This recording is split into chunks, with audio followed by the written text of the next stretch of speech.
we come across a varied amount of situations. Do you know what an integrated life is? Is it possible for us to attain an integrated life? Is it important to live an integrated life? Let's understand in this chapter.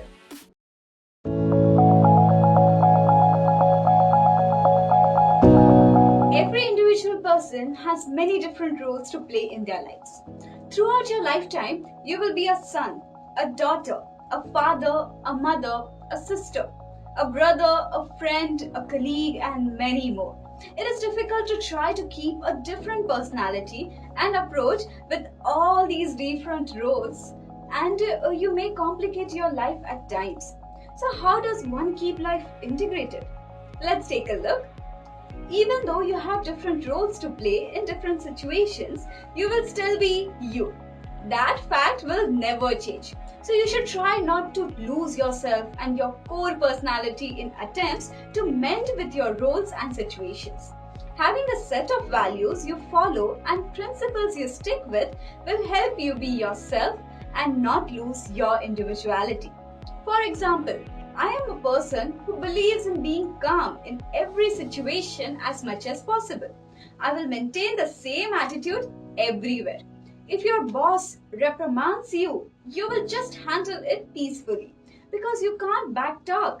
But if the same thing repeats with your wife or a family member, you may choose to get angry. Such shift in personality will not happen as long as you stick to your values and stay calm. It is also necessary to keep different aspects of your life separated.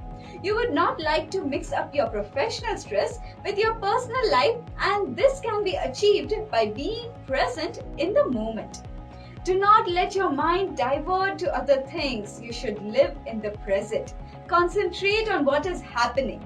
For example, if you are relaxing with your friends on a weekend, you should enjoy the pet, not stress about the presentation you need to give at work on Monday. Prioritizing your time is important. While it is essential to keep your life well separated, it is also true that every work you do and everything that happens to you in life is a learning experience, and sometimes you can implement the things you learn in various aspects. For example, you may learn to be efficient at your work and apply it in your daily life as well. So taking characteristics from different aspects and joining them is a good habit. Organizing your life can also help you maintain an integrated lifestyle. It is indeed difficult to schedule everything you do, but having a journal and a timetable can help you maintain a certain way of life. Keeping tabs will also help notify you when your life is becoming a mess, or if you are doing too many things together, and if you should take a break. If you follow all of these advice, your life will be much more integrated. Now let's talk about specific actionable ideas on how to develop emotional intelligence, on how to be able to harness all of these components of emotional intelligence. The first actionable idea is mindfulness meditation. Mindfulness meditation has so many scientifically proven benefits that are exactly related to emotional intelligence. It helps reduce anxiety, depression, stress, nervousness, improve self-awareness, metacognition, pain tolerance, impulse control, optimism, etc. The second actionable idea is just write down the emotion you are feeling. When you are feeling a strong emotion, write down the emotion as it pops up in your brain. Just the act of naming that emotion, being able to write it down, diffuses the power of that emotion in your brain. Because your language center gets engaged. Your prefrontal cortex now gets engaged as soon as you have to give a name. As soon as you have to define that thing, and not only that, when you start writing down those emotions, you will develop an emotional vocabulary and you develop your self-awareness. For example, when you give name to a situation where your body language changes, where you sweat, your heart rate increases, you develop a new word in your emotional vocabulary as anxiety. The third actionable idea is cognitive behavioral therapy. Actually, cognitive behavioral therapy is one of the most powerful ways to help treat depression. First of all, you're gonna notice that you're having some challenging emotions. Maybe it's depression, maybe your anxiety, or whatever it is. Then you can ask yourself, what thought, what specific thought is leading to that emotion? It's not the situation, but what's the thought about that situation that's leading to that event, that emotion? What is the distortion in your thoughts? And no matter how good you think you are in terms of your thinking, and you might think that you have no distortion. Once you understand that there are distortions, and these distortions are the particular distortions, now you can actually respond to this negative thought. So you can actually have a dialogue with this distorted thinking. You can rationally respond to your own distorted thoughts because you can see the cognitive distortion in your thinking. Example, whenever Arun is on stage, he thinks people will laugh at him if he speaks. Now this is the thought that leads to the emotion anxiety in him. The distortion in the thought is that he imagines people laughing. To work on this, Arun starts by eliminating the thought of people laughing at him. By telling his thought, even if people laugh, at least they are paying attention to my speech. Or why would people laugh when I am well prepared? The fourth actionable idea is to change your physiology. Because changing your physiology literally changes your biochemistry. Just standing in a powerful position will increase your dominance hormones and reduce your stress hormones. Dominance hormone being testosterone, stress hormone being cortisol. Whenever you are feeling depressed, stressed, fearful, nervous, anxious, just stand up in a powerful posture like a Superman, occupying a lot of space. Maybe spread your hands in the air, or maybe put your hands right by your waist and stand up in the power pose for 2 minutes. What will happen is again the same thing. Your testosterone goes up, your cortisol goes down, and now certainly you start to change your biochemistry and you will feel different. Simply changing your physiology to go walking or running, that itself will shake you out of a mood. Example, when you are going to meet someone and you are very nervous, dress up in something that pours in confidence in you. Walk straight, look up. This will boost your confidence. Fifth actionable idea is deep breathing. This is a very simple exercise when you are stressed out. When you are nervous, use this one. Breathe in using this pattern for maybe 10 breaths, maybe for a minute, and suddenly you'll be able to see a difference in your emotional state. So what you're gonna do is, you're gonna inhale to the count of 4. Hold your breath to the count of 4 and exhale to the count of 8 with your mouth open. So let me just do it with you. Inhale to the count of 4, hold to the count of 4 and exhale to the count of 8. That's it. And you repeat this pattern for 10 breaths. What that does is it gives control back to your prefrontal cortex from your amygdala and you're back to being centered again. So this is really a very powerful exercise, a very simple exercise. If you just do it for 1 minute, you will get the control back.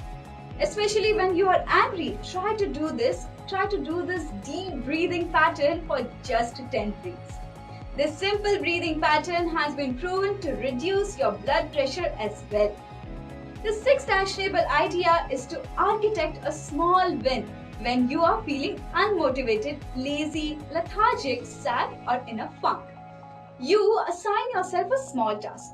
Even write it on a small piece of paper, and then when you complete it, cross it off from the piece of paper. It will give you an emotional boost. It will give you a sense of completion, a sense of victory, and then you were ready to take on a bigger challenge. You can use this quite often, especially when feeling like you're in a funk. Assign yourself a small task, like washing the dishes, or a small task like arranging the bedroom, anything like that. Assign yourself the task and then complete it even if it takes just 5 minutes. Once you complete it, cross it off from the piece of paper and you feel good. You feel that you have accomplished something and now you can go and accomplish bigger victories. The seventh actionable idea is to help others in need. The author of the book, The Upside of the Stress, Dr. Kelly McGonigal, talks about how they did research studies and found that the mortality rate goes down by 33%. Author of the book, How to Stop Worrying and Start Living by Dale Carnegie, talks about the idea of how helping others in need is one of the greatest ways to change your own moods for the better. How that itself will stop all the worry and help you enjoy your life. When you're feeling low, you can just maybe buy something for the kids in your apartment or neighborhood like chocolates, chips, pens or anything. The help can also be something inexpensive, like you help a person cross the road or help a kid prepare for an exam. Help dogs by feeding them some food. This will make your day happy. The eighth actionable idea is empathy. This is really simple. Try to read other people's emotion by just watching their non-verbals and you'll be surprised how accurate you can be when you start to develop this practice. Throughout this practice of reading their face, reading their eyes, reading their smile, reading the way their hands are, reading the way they are sitting, reading the way they are standing, reading the way they are walking, all of those over time, as you do this again and again, you will develop the ability to watch people's non-verbals and realize what emotions they are feeling. The ninth actionable exercise is to reframe. Now, reframing is a very powerful way to handle any negative thoughts or feelings you have about a situation. No matter how difficult a situation, if you ask yourself, how will this situation turn out to my advantage and why is this good for me? Now you are reframing that to something positive and you can even reframe your past failures.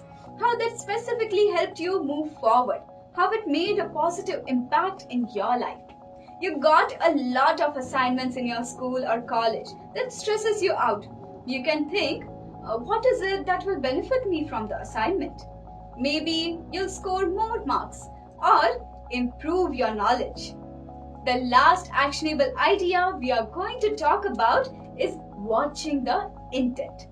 When the words from people are in conflict with how they are saying them, you have to trust how they are saying rather than what they are saying. You have to trust their body language, their tonality, their gestures, their voice. As you might have heard, 93% of communication is non-verbal, and that's actually true. We have to trust the non-verbals, not the words that are coming out of their mouth. So don't trust what they said, trust how they said it. Maybe your mom is very stressed out and angry due to various reasons. Now she might use certain harsh words while speaking. But look at her non-verbal gestures and understand she is under stress. Do not take it otherwise. These 10 actionable items will help you become emotionally intelligent and face life integratively. Let's get some takeaways from this chapter. In each of the roles we play in our life, we are supposed to maintain a personality accordingly, which sometimes challenges us in living an integrated life. Having a set of values you follow and principles you stick with will help you be yourself and not lose your individuality. It is also very important to keep different aspects of your life separated. Everything that happens to you in life is a learning experience, and sometimes you can implement the things you learn in various aspects. There are 10 actionable ideas that can help you out. 1. Mindfulness meditation. 2. Writing. 3. Cognitive behavioral therapy. 4. Changing physiology. 5. Deep breathing. 6. Architecting a small win. 7. Helping others. 8. Empathy. 9. Reframing. 10. Watching the intent.